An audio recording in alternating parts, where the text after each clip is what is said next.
మా income tax refund రాలేదంట కొంతమందికి. ఏం ప్రాబ్లం అయి ఉంటుంది? ఈ మధ్య వచ్చేసి చాలా మందికి ఇష్యూస్ ఏంటంటే బ్యాంక్ రిలేటెడ్గా ఇష్యూస్ ఉన్నాయి. రీసెంట్గా ఒక ఇద్దరు ఫోన్ చేశారు, ఇన్కమ్ ట్యాక్స్ రీఫండ్ రాలేదు సార్ కొంచెం చూడండి అన్నారు. యాక్చువల్గా ఏమైంటుందంటే బ్యాంక్ వాళ్ళది ఆల్రెడీ ఫెయిల్ అయి ఉంటుంది.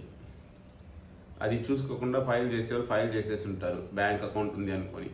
బ్యాంక్ అకౌంట్ లేకపోవడం వల్ల మన ఇన్కమ్ ట్యాక్స్ డిపార్ట్మెంట్ వాళ్ళు కూడా refund request failed due to bank validation అని చెప్పి సైట్లో పెట్టేస్తున్నారు.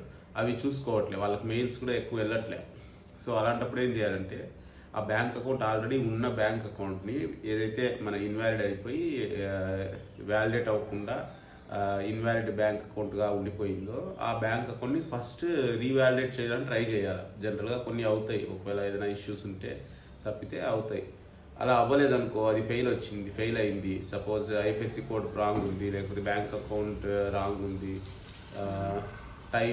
బ్యాంక్ టైప్ రాంగ్ ఉంది, లేకపోతే ఈమెయిల్ ఐడి ఫోన్ నెంబర్ దాంట్లో లేకపోతే లాగిన్లో వేరే వేరే ఉండి ఫెయిల్ అయిందనుకో, ఫస్ట్ ఆ అకౌంట్ని ఏదైతే ఇన్వాలిడ్ అయిన బ్యాంక్ అకౌంట్ని డిలీట్ చేసేయాలి.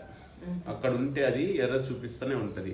సో ఆ బ్యాంక్ అకౌంట్ డిలీట్ చేసేసిన తర్వాత మన యాక్చువల్గా ఉన్న బ్యాంక్ అకౌంట్ వ్యాలిడేట్ చేసి అన్ని కరెక్ట్గా పెట్టుకొని ఆ బ్యాంక్ అకౌంట్ వ్యాలిడేట్ చేస్తే అది బ్యాంక్ అకౌంట్ యాడ్ అయిపోతుంది. అప్పుడే చూపిస్తుంది బ్యాంక్ అకౌంట్ ఈజ్ రెడీ, రీఫండ్కి ఎలిజిబుల్ ఉంది అని చెప్పి బ్యాంక్ అకౌంట్. సో అప్పుడు ఏం చేయాలా, మనము మళ్ళీ వెళ్ళి రీఫండ్ రిక్వెస్ట్ రీఇనిషియేట్ చేయాలా. అలా రీఇనిషియేట్ చేసిన గంట 1 అవర్ 2 అవర్స్కే రీఫండ్ కూడా క్రియేట్ అయ్యింది. కస్టమర్స్ ఫోన్ చేసి సార్ నాకు రీఫండ్ ఈరోజే వచ్చేసింది, ఇప్పుడే వచ్చేసింది, క్లయింట్స్ ఫోన్ చేసి రీఫండ్ ఇప్పుడే వచ్చేసింది అని చెప్పి అంటున్నారు. అంటే విత్ ఇన్ 1 అవర్లో రీఫండ్ వచ్చేసింది అని చెప్పి ఫోన్ చేస్తున్నారు. సో ఆ ప్రాబ్లమ్ సాల్వ్ చేస్తే 1 అవర్ 2 అవర్స్లోనే రీఫండ్ రీఇష్యూ చేసి డిపార్ట్మెంట్ వాడు మన బ్యాంక్ అకౌంట్ని క్రియేట్ చేస్తున్నాడు రీఫండ్ అమౌంట్. అయితే గ్రేట్ ఆప్షనే ఉంది. Great. Thank you.